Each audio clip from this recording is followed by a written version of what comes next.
Hey guys, if you have a Yamaha EX or VX ski with the TR1 3-cylinder engine and you're having a problem with your starting system, then this video is for you.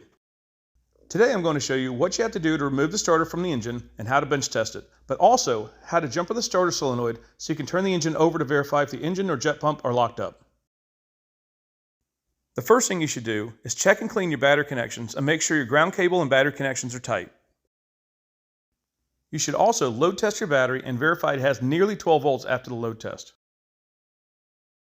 The easiest way to get access to the starter solenoid on the TR1 is to cut the fuel hose tie strap, remove the airbox top and the intake boot from the airbox and the throttle body. When you have the airbox top removed, just fold the portion inside the airbox over on itself to push it out of the box, then remove the breather hose from the intake boot and the throttle body clamp.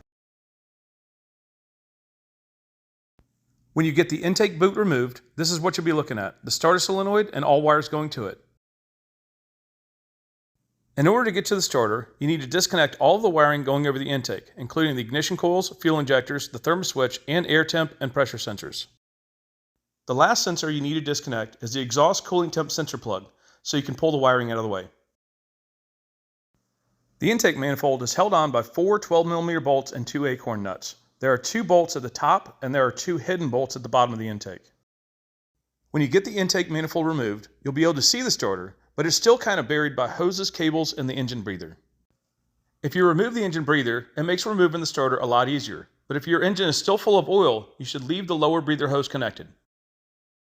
There are 3 hoses on the breather and 3 bolts holding it to the engine. You can either lay it out of the way to remove the starter or remove it completely if you drained your engine oil.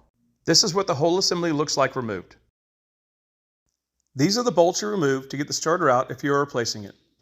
For the next step, you'll need jumper wires and a jump box or a good battery to energize the starter solenoid. Before removing the starter, I'm going to show you how to jumper your starter solenoid so you can verify the starter and engine are good, and also so you can check engine compression if you need to do that. I like to clip the main ground to a clean engine mount so the whole engine is grounded, and connect the positive to the solenoid red cable that goes to battery positive. This is where you connect the jumper wires to energize the starter solenoid. The 2 terminals closest to the main positive red wires are the connectors you hook up to.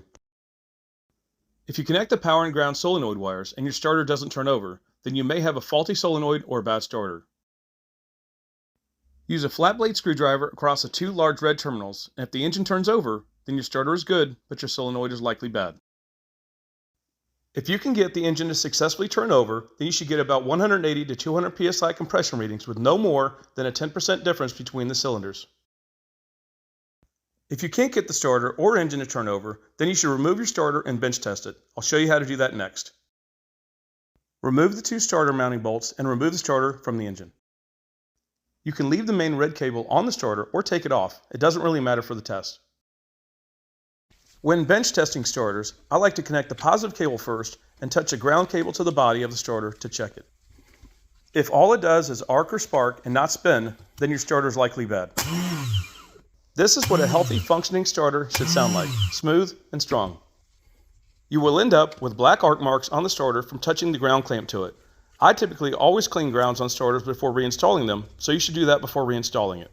If you plan on opening your starter up to see what's wrong with it, take note of the lineup marks on it so it goes back together properly. If you replace your starter solenoid, make sure you reconnect the main accessory wire or you will likely have multiple things not working, like your cluster and more. The engine was actually replaced in this ski, but I did use a method shown to check the engine compression and verify the starter and solenoid function properly before installing it. When you're running your ski on the trailer, it is always a good idea to verify your cooling system piston is working and the water temp is cool to the touch. If you haven't bypassed your telltale port, then you will also see cooling water exiting out the back. That wraps up this video, guys. I hope you found it helpful, and if you have any questions or comments, please post them and I'll get back to you as soon as I can. Don't forget to like and subscribe and hit the bell icon to be notified when I upload my next video, and we'll see you in the next video.